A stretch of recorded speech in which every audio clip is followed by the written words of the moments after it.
Welcome to the spooky edition of Razorback Reels. I'm your host, Alyssa Coleman, and we're starting off the show with Francesca Brown-Haney introducing us to the Smile universe. With all of this season's anticipated horror releases, I did not expect to enjoy Smile 2 the most. This is because way back in 2022, when the original Smile hit theaters, it was up against films like Barbarian, Nope, Scream, Halloween Ends, X, Pearl, Bodies, Bodies, Bodies, Fresh, and so many other horror hits that Smile 1 just didn't make it on to anyone's radar. It didn't reinvent the wheel like some say X and Pearl have, and it wasn't anything too shockingly original like I believe the 2022 Scream to be. It was just okay to many horror fans.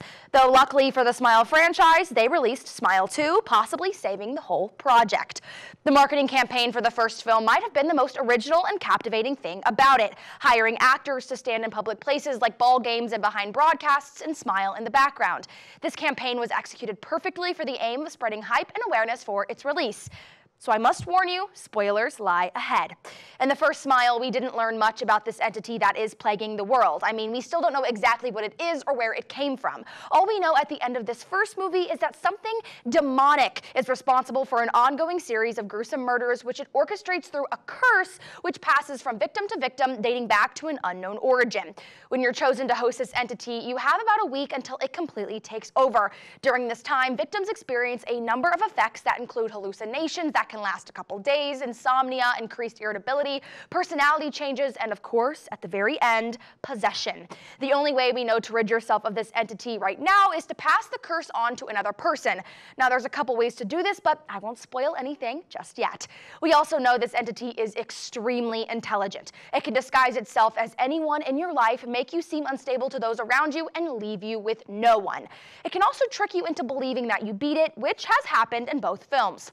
This entity torments a cursed person, and after it is done feeding on their tragedy and trauma, it finally possesses them and drives them to end their life in front of a witness, whom the curse passes on to. For an example, in the first film, Rose is a therapist struggling with some mental health issues. She gets a patient who witnessed someone tragically end their own life while smiling, and it's been haunting her. This patient then succumbs to the entity in front of Rose, passing it on. When no one believes her stories, Rose turns to her cop ex-boyfriend Joel, played by Kyle Gallner, for help. He tracks down a series of past tragedies just like this one, and they realize this is bigger than they thought. Toying with the idea of demonic possession, thinking the only way to pass the curse on without dying is to end someone else's life in front of witness, and not up for murder, she goes into hiding, where this epic battle between Rose and this entity takes place. For the first time, we see this entity fully, and I don't even think I could describe this thing. It's incredibly creepy with that signature smile. It's fleshy and huge, and it battles Rose until she throws a lantern on it, engulfing it into flames, seemingly set free from this evil. Joel shows up to save the day, as I suspect the entity knew would happen, and it comes out of hiding in time for Rose to pass the curse on to Joel. Now, one question I had upon finishing the first film was why no dots were being connected in this apparent string of violence plaguing city after city. If each victim only has 1 week max, and in the first movie we know roughly 10 victims, why isn't there more noise? Now, not everyone is going to ask this question, and I definitely have more, but it still should be considered when discussing possible plot holes or believability. As for other opinions on the first film, some believe that the mental health trope is getting a little old, while others believe that the editing and jump scares could have been better. But most agree that the characterization was impeccable, and the idea for the film was unique. So when they came out with a second one and the critic reviews were top tier, I knew I had to go see it. If you've not seen Smile 2 yet, I highly recommend. It picks up just 6 days after the first film cuts off, with Kyle Gallner's character Joel trying to beat the entity and ultimately failing. He passes the curse on, and it ends up in the lap of pop star Sky Riley, who is 1 week away from her comeback tour after being on hiatus for a year. She was recovering from drug addiction and a car accident she was involved in that killed her fiance and left her barely alive. Playing the same games as it did with Rose, the demon torments Sky's mind. She believes she's just lost it again, and so does everyone else. Things only get worse and worse for Sky until she could no longer tell what was real and what wasn't. Now, this was my favorite aspect of the film. I love being immersed and being as confused and as suspense-ridden as Sky, being torn from one scene to the next in a foggy haze, confused on which timeline we're in. The transitions were golden, and Naomi Scott pushed one of the best performances I've seen from a horror movie in a while. The writing was indicative of the culture we live in, and so the character interactions were perfect. There were even times that the theater was laughing because a character had just said something so perfectly Gen Z and relatable. The demon also made Sky hallucinate that her once best friend Gemma, played by Dylan Galuya, or Zan from The Unbreakable Kimmy Schmidt, likes her again after a huge blowout the year before left them on less than speaking terms. I love this character, and this actor Dylan just nails the deadpan, spoiled New York City brat persona. Gemma even stayed the night at Sky's apartment to comfort her in the beginning days of her torment. This is just one of the ways that this entity makes you believe that you have control when it's actually a mile ahead. There was one moment, I think, in the middle of the film when Sky is alone in her apartment and she starts packing a bag, maybe to try and run away as Rose did. Well, she sees the entity as a group of backup dancers smiling at her, standing still. They move as she bolts to the front door. Every look back she gives, the dancers have positioned themselves in different locations around her apartment, still staring and smiling. This is a beautifully choreographed attack, and it was something I really appreciated while watching it in the theater. The dance goes from something you already believe to be an intense turning point into a visceral, violent attack on Sky. In this moment, as Sky is caught in this incredibly choreographed movement with the dancers, they lift her up above them, Sky kicking and screaming to get away. She is concussed in this battle and lands herself in a recovery center after her mother finds her passed out in her apartment, the whole place trashed. Believing she's relapsed, her mother berates Sky for her selfishness, and before you know it, Sky's mother/manager is lying in a pool of blood, and Sky is at the door with a glass shard in her hand. Freaking out that this entity made Sky possibly kill her own mother, she escapes from the center after stealing a weapon from a security officer. Just outside the recovery center is Gemma, who sees Sky holding up a car with the weapon and insists on driving. On this drive, the entity reveals itself as being Gemma the whole time, and now Sky realizes she's truly alone. Looking for a last hope, Sky recalls earlier in the film when a man reached out to her through an unknown number, saying that he knows what's happening, he believes her, and that he can help. She met up with him in Act 1, where he admitted his brother was a victim of this entity, and that he believed if he could slow her heart rate down just enough and then restart it, the entity would cease to exist. After all, without the witness to the death, one could assume that the entity would have nowhere to go. Sky isn't desperate enough at this point and leaves the crazy man to his own ideas. But now, with a seemingly dead mother and a fake best friend, this pop star heads to a meeting location where she's going to stop her heart.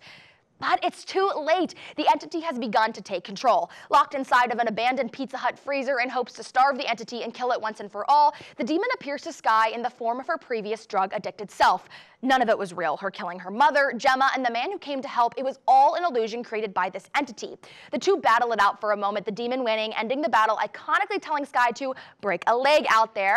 As the freezer turns into a stage, Sky appears on stage at the first night of her breakout tour.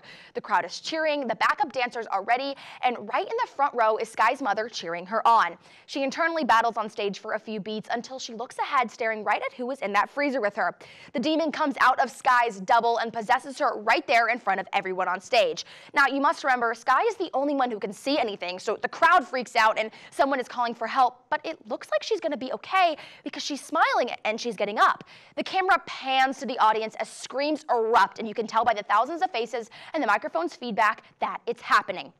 Panning back, all we can make of the situation is Sky's bedazzled microphone sticking out from her eye, and the movie is over.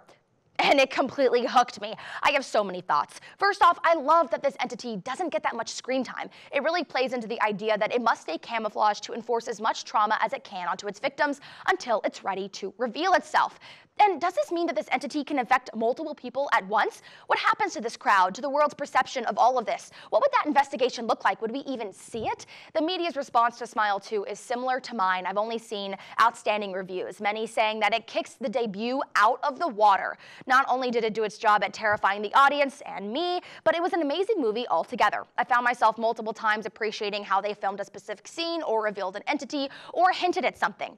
The visual storytelling is incredible in this one, and it left me wanting to know everything about the Smile demon. Now, the only way I see this going in a direction I would like is if Smile 3 is an origin story. We already have 2.5 depictions of this entity dating back to 2020, when director Parker Finn released Laura Hasn't Slept, a horror short about a woman named Laura who has been affected by the curse. Laura ends up being the patient that infected Rose in the first film. Just with this insane cliffhanger we were left on, it would be even more devious to completely halt this timeline and go back, filling in the blanks on what this entity is and how it came to be. Was it released from something or somewhere? Was it created? I don't know, but I need to, and very soon. Well, that's all for the Smile universe for now. I'm Francesca Brown-Haney reporting for Razorback Reels. Happy Halloween, and don't let the bedbugs bite. While Reels often highlights the best parts of Fayetteville, it has had its spooky moments and true crime tales. Today, Laura Curry is here to shine some light on some scary history. Good evening, Razorbacks. It's spooky season, so let's dive into a chilling story from our school's history. Ever heard of the Moonlight Murders, the Phantom Killer, or the Yacht Club Killer? If not, let me introduce you to some dark history involving a past student from the University of Arkansas. Our story begins in Texarkana in 1946. On February 22nd, a masked man attacked a young couple, Jamie Hollis and Mary Jean Laurie. Jamie was brutally beaten while Mary suffered assault wounds. Both survived, but others wouldn't be so lucky. 1 month later, on March 24th, Richard Griffin and Polly Ann Moore were found shot with a .32 revolver, blood staining the ground where they had been dragged from their car. The murders continued on. April 14th, Paul Martin and Betty Jo Booker were found dead in Spring Lake, both shot with a .32 revolver, and the women were tortured. By then, police were patrolling backroads and lovers' lanes. The next month, on May 3rd, an isolated farmhouse was the site of another attack. Virgil Starks was shot and his wife was injured but escaped. In total, 3 men and 2 women were killed, leaving Texarkana in panic. The police had no suspects. You're probably wondering what that has to do with our beloved school. Well, here's where it gets interesting. In 1948, Henry Booker Tennyson, a freshman at the University of Arkansas from Texarkana, died by suicide, leaving behind notes confessing to the Moonlight Murders. His letters admitted to killing Betty Jo Booker, Paul Martin, and attempting to kill the Starks. Yet police couldn't confirm he was the killer, and the case remains unsolved. Tennyson's former residence is now the Yacht Club food truck site, hence the name Yacht Club Killer. Some say they still see a young man in vintage clothes wandering nearby. So if you're looking for a Halloween thrill, a place to eat, or both, head over to the Yacht Club on College. Do you think a former freshman could be responsible for these murders? Thanks for tuning in to this spooky tale. I'm Laura Curry reporting for Razorback Reels. Laura, that report was truly chilling. Ellisyn, what do you think about this shocking story? I mean, I had no idea this even happened. I think it's also kind of crazy that people still see him allegedly on our campus. Yeah, definitely. I also had no idea about this story, and I'm surprised to hear that because I have a real interest in true crime. But you know what they say about ghosts?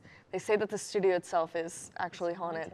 And whether you believe that or not, totally up to you. But I mean, there have been some haunting sightings. Moments in the studio after dark. This might be one. Maybe. You never know. After the break, you can learn about Hollywood, Halloween, and you might even have a different host haunting this very couch. That's right, Reels fans. Join us back here after the commercials. I'm an ex-drug dealer, and I'll be your sub today.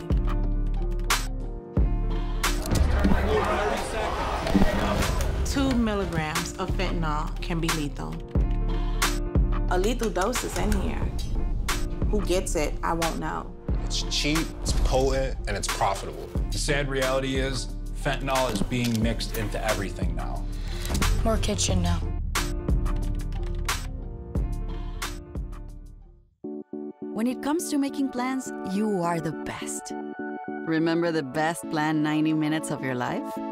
Or that surprise party for your parents' golden anniversary? You get the golden planning. The same way you plan each detail for those moments, start planning to protect you and your loved ones from a natural disaster. Sign up for local weather and emergency alerts. Prepare an emergency kit and make a family communications plan. Protecting your family is the best plan you can make. When people are fed, futures are nourished. They can connect with the world around them, unlock endless possibilities, and thrive. Join the movement to end hunger. Volunteer. Advocate. Donate. Go to feedingamerica.org/actnow. While Halloween is about all things terrifying, we want to take you to a different place for a moment. In our typical Reels format, we are ready to discuss celebrity fails and flops, Halloween costume edition. Ellisyn Sanders is making a reporter appearance to give you all the details. What better way to kick off the Halloween festivities than by taking a look at some of the most memorable celebrity costumes, both the sickest to the ickest. Let's start with some costume fails that left us all scratching our heads. To start, we're throwing it all the way back to 2010 with none other than iconic Nicole Palizzi, also known as Snooki. This year, she took the saying, "You are what you eat," literally, and dressed as a pickle princess. I do appreciate her carrying the pickle wand, though, to make sure that we all got it. Moving up to 2019, we have one I think everybody will remember, and that is Katy Perry dressed as a flamin' hot Cheeto. I don't know about you, but this is just not the spicy Halloween costume that I think of. Many people actually love this look, but I personally think it's a little cheesy. And so is that joke, so I'm just gonna go ahead and take the L with Katy. Next, in 2020, we have Dwayne "The Rock" Johnson's take on The Lion King. This costume clearly does not fit him, but I'm not sure if it was an accident. He was going for Mufasa, but instead is just giving classic Jim Bro. I don't know, I guess that's fitting for him. At least he was honest in his Instagram caption, stating that if 2020 was a costume, this would be it. Moving on and saving the best, I mean the worst for last, in 2021, we have Taylor Swift dressed as a squirrel. Yeah, her costume was completed with an Instagram caption, and I quote, "Can't talk right now, I'm doing hot squirrel stuff." You can fill that in. I really hope she was just kidding with this costume and with that caption. Now on to the best costumes that truly knocked it out of the park, starting off strong in 2017 with my queen, Lady Gaga, dressed as Edward Scissorhands. She absolutely killed it and looks very similar to Johnny Depp in the original movie. I mean, you can't even tell the difference. This look was definitely a cut above the rest. Next in 2018, one of my favorites on the list, we have Bella Hadid and The Weeknd in Beetlejuice costumes. They went absolutely all out and managed to turn Tim Burton into fashion. I'm wondering how many more people will be inspired by some Beetlejuice costumes this year since the new movie just hit theaters. Moving on to somebody who absolutely delivers every single Halloween is the Queen, Lizzo. In 2021, she showed out as Baby Yoda, and in 2022, she stunned as Marge Simpson. I mean, this is what a Halloween costume should be, and each year she continuously does it right. Lizzo has already started posting her 2024 costumes this past weekend, including one poking fun of her South Park episode by wearing a bedazzled Ozempic-inspired costume. I mean, amazing. Lastly, and of course, what would Halloween be without Heidi Klum? It would be a crime not to mention her. I mean, her top costumes by far include her hyper-realistic Fiona from Shrek. That look was in 2019 or 2018. Of course, obviously, her out-of-the-box and a bit terrifying worm costume in 2022. I mean, how could you forget? And last year, she went all out as a peacock with live performers as her feathers. I mean, somehow they just keep getting crazier. Word on the street is that Heidi is doing a couple's costume this year. But I mean, will it live up to her looks in the last years? I'm excited to see. So there you have it. I cannot wait to see all of Halloween 2024's costume fails or fashion wins. I'm Ellisyn Sanders, sending it back to you, anchors. Ellisyn, that segment was scary good. Alyssa, which of these gave you the creeps? I mean, definitely the Heidi Klum word. Yeah. I mean, it's such an iconic costume, though. When I think of celebrity Halloween, I think of Heidi Klum. So she made that her brand, and I really love that for her because I love Halloween. Yeah, definitely. There's something really unsettling about like all of that costuming and makeup and then like just her eyes poking out. Like, oh, she is a human, not a giant worm. Yeah. But I guess we learned the answer to if her husband would still love her if she was a worm. Hey, that's true. What about you? Which was your favorite? I love Lizzo's Ozempic. I think when celebrities can take a joke and run with it, like that makes me like them a lot more. And I think everyone else would agree. I've definitely seen people talking about her more in a positive light after everything that happened. So yeah, she's making a good recovery, yes. I think. Well, meet us back here after the commercial for more costume coverage and maybe even one more guest appearance. Razorback Reels will return after the break. I'm an ex-drug dealer, and I'll be your sub today.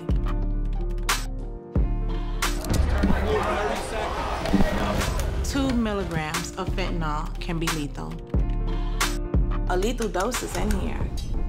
Who gets it, I won't know. It's cheap, it's potent, and it's profitable. The sad reality is fentanyl is being mixed into everything now. More kids should know.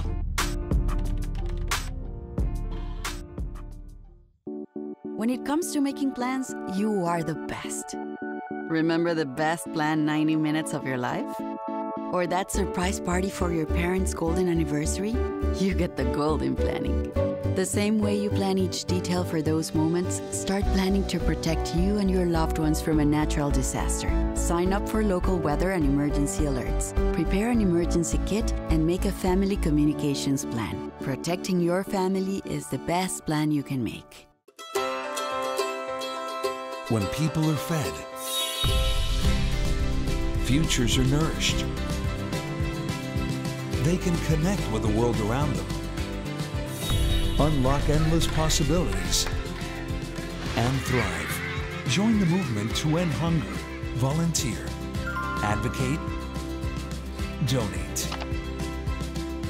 Go to feedingamerica.org/actnow. One of the best things about Halloween is jamming spooky music. That's why we have Gigi here as a reporter to inspire all of our playlists for next year.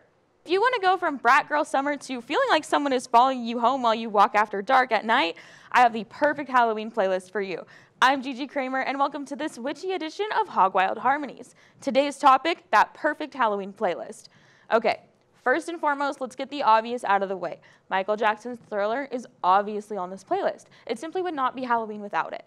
Staying in the 80s, I have Talking in Your Head, or Talking in Your Sleep by the Romantics. This song was featured in Five Nights at Freddy's last year, and while the song isn't as spooky sounding as Thriller, the lyrics do sometimes make me turn my lamp back on when I'm going to sleep to check for anyone who might hear me. The next classic has to be Psycho Killer by the Talking Heads. As a Talking Head myself, I obviously love this band, and this song is a horror movie classic, so it definitely deserves a spot on this playlist. Speaking of horror media classics, my next pick is Should I Stay or Should I Go by The Clash. The song itself, not very scary, but like many others, I do get an eerie feeling after I watch the first season of Stranger Things. My next two songs go hand in hand. They're classics at all time of the year, but hit a little different during Spooky Month.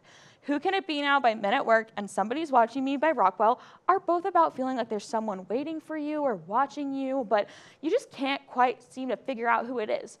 A ghost, perhaps? Either way, I definitely have to look over my shoulder when I hear this while I'm walking home at night. Okay, and now I'm finally pulling myself out of the 80s to add Season of the Witch by Donovan. We need a break from all the synth as much as I personally love it, and this song is the perfect acknowledgement of spooky season, so it fits right in. And my final song goes a little bit off the mainstream. It's Catch Me Hunt Me by Man Yan Shin. It's the theme song of Taiwanese drama Gigi Precinct, and when I tell you the vibes are immaculate, trust me.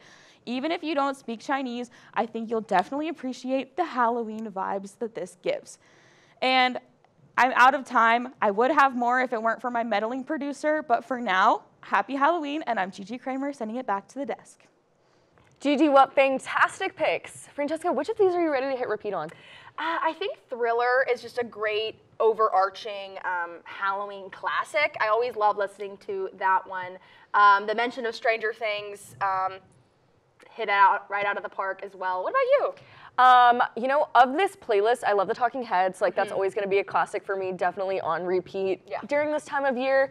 I would have also loved to see Don't Fear the Reaper. Okay. Blue Oyster Cult, very good jam that I just love. I definitely have that on repeat this time of year. Smashing Pumpkins is always really good. Yes. Definitely some of my favorite bands for the Halloween season. But you kind of can't go wrong. You really can't. No, Halloween music in general, I feel like if it has the vibe, it has the vibe, and it's always good. Here at Reels, some of us like to procrastinate, which can lead to some last-minute costumes. Luckily, we have Sophia Galvin in the studio to inspire some DIY wears. Thanks, y'all. Good evening, Razorbacks, and welcome back to this week's guide to some easy DIY Halloween costumes.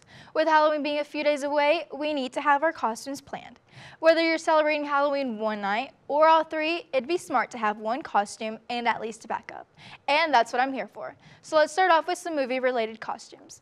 If you're familiar with Top Gun, then you know about their awesome uniforms, aviator glasses, and Tom Cruise's iconic biker jacket.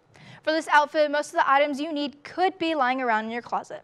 All you need to do is find some army green shorts, a simple white tank, and some black leather boots. You can throw on a leather jacket on top of the fit to give a more maverick biker vibe to your costume. For some extra fun, find some cheap aviator glasses if you don't already have any, and some Top Gun related patches you can iron onto your fit to complete the look. You'll for sure be looking fly. Our next movie-related costume can be pulled off as a solo or duo costume. The Wicked Witch can be a super easy costume if you can find some black pieces in your closet. All you need is either a black romper or a dress. If you don't have either options, you're welcome to build your own fit. For the next step, you'll need some green leggings or tights. These can easily be found on Amazon, but if it's too late to order, then look in Walmart or any Halloween store near you. The last and most important piece of the costume would be the witch's hat. If you want to turn this into a duo costume, have your partner piece together an all-pink fit with a silver crown. Now you're all set to be the Wicked Witch of the West and Glinda. Let's move on to some of my personal favorites. A costume I'd like to see more of this year would definitely have to be Betty Boop. It's such a cute and easily recognizable costume.